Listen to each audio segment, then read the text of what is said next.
Hi, I'm Dr. Bernard Starr. Today I will be presenting my article that was published in Op-Ed News, 3 Technologies That Can Stop Climate Change. Why isn't the world making a massive investment in developing them? Today, the human species is facing the greatest threat to its existence on this planet due to climate change.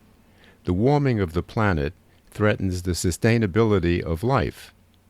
And despite impressive international efforts and hundreds of billions of dollars that have been invested in addressing the climate crisis over the last 2 decades, the world is closer to what some scientists are calling climate doomsday. That all efforts to slow or stop climate change have failed was recently grimly expressed by Elizabeth Kolbert, eminent science journalist and author of the Pulitzer Prize-winning book The Sixth Extinction.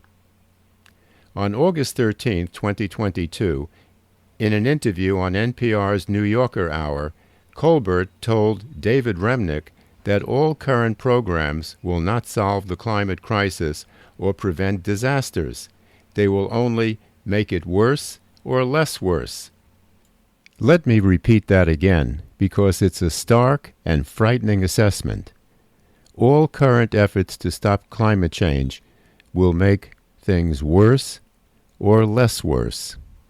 Yet the UN and other organizations are projecting that the world will have to invest $3 to $5 trillion a year, or a total of $90 trillion over the next several decades, for more of the same business-as-usual programs that have repeatedly failed to slow or stop climate change. Isn't it time for a change? And science, as my article argues, holds the best and possibly the only prospect for defeating climate change. I argue that what is needed is a massive investment in 3 technologies to bring them to highly functional levels. Most prominent among them, nuclear fusion, which can replace fossil fuels with unlimited amounts of clean energy. While some say this technology will require many decades and possibly a half-century to reach full functionality, eminent nuclear fusion scientist Troy Carter, director of the Basic Plasma Science Facility at UCLA, is more optimistic. He told me in an interview that with current levels of financing, the functionality of nuclear fusion can possibly be accomplished by 2040. Undoubtedly, he said, functionality could be achieved significantly sooner with the extraordinary financing that I suggested and is detailed in my article. Added to that, crash programs for carbon capture, which can remove carbon dioxide from the environment, and a 1,000-mile battery which could retire the atmosphere-polluting combustion engine, technologies that are already in use, could advance to full functionality within this decade. My proposal of placing our primary bet on science is sounder than counting on current efforts to achieve net zero emissions, which have repeatedly been compromised by political, economic, and social constraints. I hope my article will initiate a robust public debate on which plan is best for defeating climate change. And now to the article in Op-Ed News, titled 3 Technologies That Can Stop Climate Change. Why isn't the world making a massive investment in developing them? Over the last 15 years, bold and extensive worldwide programs have been initiated to defeat climate change. These include an extensive shift to green energy sources such as windmills, solar panels, hybrid and electric vehicles, as well as the introduction of carbon capture technology that can extract carbon dioxide, CO2, from the atmosphere. Even private citizens around the globe are contributing by adopting vegetarian diets or cutting back on meat consumption in the hope of shrinking the livestock industry. Farm animals, particularly cows, produce a significant amount of methane gas, which is a greenhouse gas that is 80 times more potent than carbon dioxide in warming the earth. We have also witnessed the emergence of an extensive climate industry in government, academia, the business world, and the public sector. Among the staggering number of echo groups, the Climate Reality Project, inspired by Al Gore, boasts representation in 174 countries with 42,377 trained climate reality leaders. Add to these the vast amount of financing that has poured into the fight against climate change. Since 1993, the U.S. has spent more than $150 billion on climate change activities. And the list of current initiatives and the numbers of participants worldwide in climate-related activities are so extensive they would fill several volumes. Shouldn't this call for a celebration? Indeed, many in the climate industry are celebrating and raising their hopes that climate change will be defeated. Unfortunately, the sad and disturbing truth is that these impressive initiatives have not been extensive enough, nor have they scaled quickly enough to combat the accelerating rate of planetary degradation. The world is now in worse shape than when Al Gore's groundbreaking 2006 film, An Inconvenient Truth, warned about the threat of climate change to sustaining life on the planet. Our planet is warming at an unprecedented pace. NASA reported that 2021 was tied for the sixth hottest year ever recorded, and the past 8 years are the warmest years since modern record-keeping began in 1880.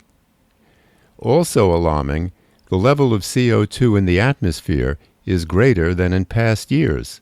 In 2008, scientists warned that the atmosphere should not exceed 350 parts per million ppm of carbon dioxide. In January 2022, NASA reported the carbon dioxide level at 420 ppms. Adding to these worries, a new study published on August 11, 2022, presented data confirming that the Arctic is warming 4 times faster than the rest of the world. Since the Arctic contributes significantly to regulating global temperature, a warming Arctic could accelerate the heating of the rest of the planet to dangerous levels. This means that today we are closer to unprecedented climate catastrophes, or what scientists are calling doomsday.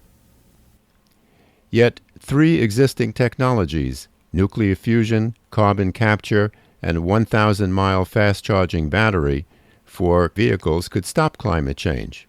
Why there is not a comprehensive international program in place to bring these technologies to full capacity is baffling, especially considering the global acceleration of climate disasters, including deadly floods, out-of-control forest fires, and unprecedented extreme heat waves with temperatures reaching as high as 120 degrees Fahrenheit in some countries. Add to these terrifying events a new threat that has been confirmed in a study published by researchers at the University of Hawaii on August 8, 2022. After an exhaustive study of historic data, they concluded that half of all human infectious diseases in recorded history have been exacerbated by the mounting impacts of greenhouse gas-driven climate change. They warned that climate change is supercharging infectious diseases through the efforts of greenhouse gas emissions. While individual companies are working on the 3 promising technologies, the current pace of development and projections for reaching full capacities are too slow to stop climate change in time to prevent worldwide catastrophes. Shouldn't that realization prompt a crash program to develop these technologies that could stop climate change? But that isn't happening. The world continues to favor commitments by governments and industries to accomplish net zero emissions, a strategy that has repeatedly failed and will continue to fail, not only because the commitments are inadequate to begin with, but because of the serious political, economic, and social constraints.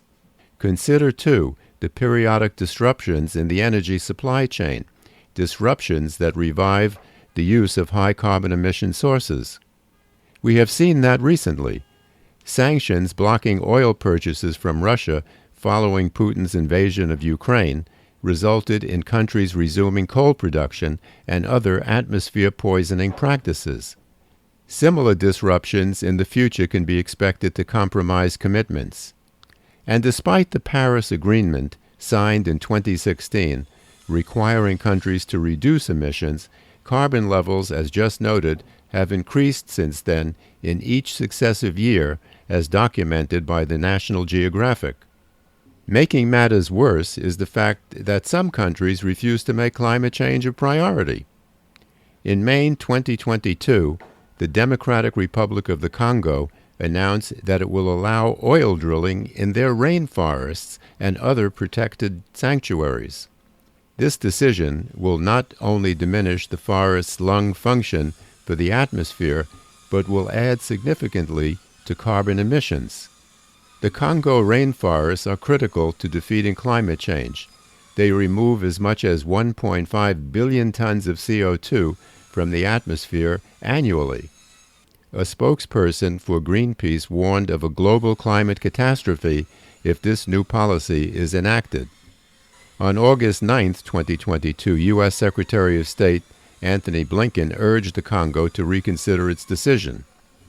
The Congo's action illustrates the notorious unreliability of commitments made by countries. The New York Times reported that at a climate summit in Glasgow held 10 months before the Congo's disastrous policy was announced, Congo's president endorsed a 10-year agreement to protect its rainforest. In the U.S., the media is cheering President Joe Biden's Inflation Reduction Act, which includes what has been hailed as a historic climate initiative with the goal of a 40% reduction in carbon emissions by the year 2030. Will it achieve that goal?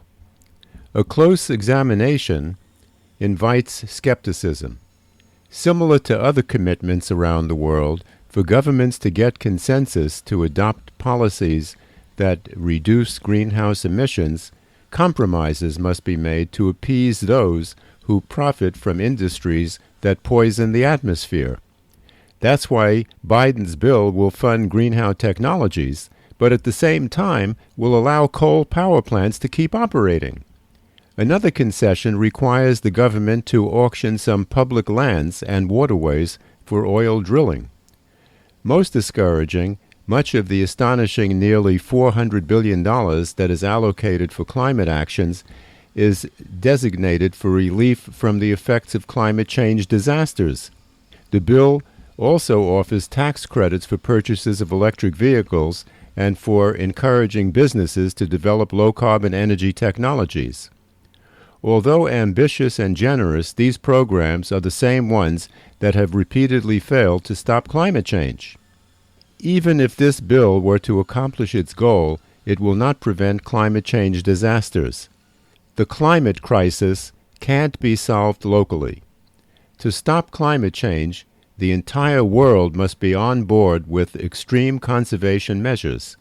That is not happening and is unlikely to happen anytime soon, if ever. Can the business world be counted on to drastically reduce carbon emissions?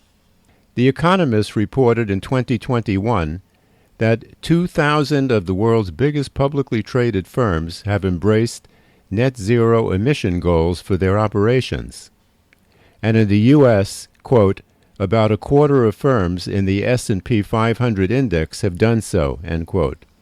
Yet Microsoft, which earlier committed to a net zero carbon emissions program, reported a whopping increase of 21.5% of greenhouse gases from their operations in the 12 months ending June 2021. For the business world, in a face-off between profits and conservation measures, the buck seems to always come first. As stated earlier, Elizabeth Kolbert, science journalist and author of the Pulitzer Prize-winning book The Sixth Extinction, An Unnatural History, told the New Yorker editor David Remnick on NPR on August 13, 2022, that worldwide commitments and programs to address climate change, including Biden's newly signed bill, were insufficient to prevent disasters. She added that, quote, "The problem is not one that gets solved. You simply make it worse or less worse," end quote. That's why science offers the only realistic possibility for stopping climate change short of nature's timetable for a climate apocalypse. In February 2022, the UK-based Jet Laboratory announced the exciting news of a breakthrough in the development of nuclear fusion, which has the potential for producing, quote, "unlimited supplies of clean energy with no greenhouse gases." And unlike nuclear fission, nuclear fusion doesn't produce radioactive waste. That was a wow announcement that should have been followed by a proposal for a massive investment to fully develop the technology. Instead, the announcement cautioned that it will take as many as 2 decades to develop the technology and possibly additional decades to scale it up. Considering the dire threat of a climate apocalypse, this timetable seems rather ludicrous. In 1961, when JFK set the goal of putting a man on the moon within a decade, it sounded like science fiction, since scientists knew virtually nothing about space travel then. The same was true in 1942, when FDR officially launched the Manhattan Project to harness atomic energy to create a bomb to end World War II. Science knew little about accessing atomic energy, but with commitment, determination, sufficient funding, and teams of expert scientists from around the world, the impossible was achieved in 3 years. Shouldn't the same success be possible for advancing nuclear fusion to functional capacity, and similarly for carbon capture technology to efficiently capture carbon emissions before they reach the atmosphere, and also to efficiently extract CO2 from the atmosphere? Add to these a fast-charging 1,000-mile battery that would mark the end of combustion engines for vehicles, which are a major polluter of greenhouse gases in the world. In the U.S. alone, trucks and cars account for as much as 20% of greenhouse gases.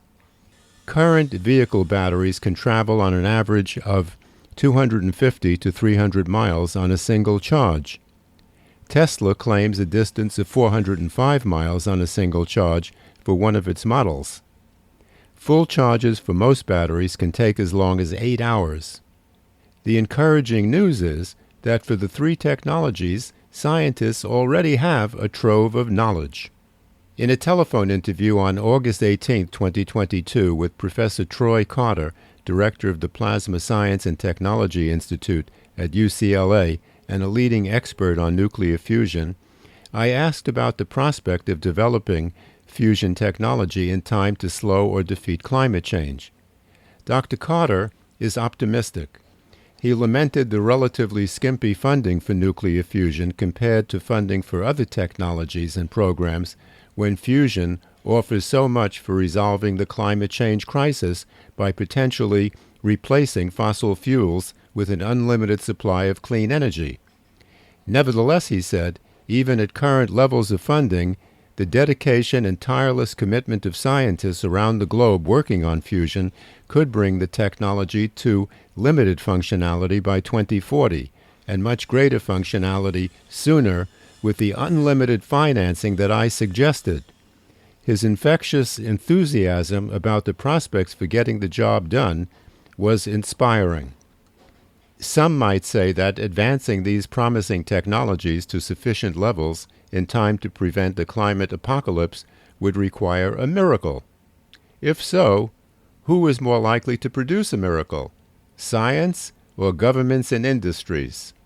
Science has a history of turning what appears to be science fiction into reality. Governments and industries have a history of creating mirages. As you take a closer look at their commitments, they evaporate.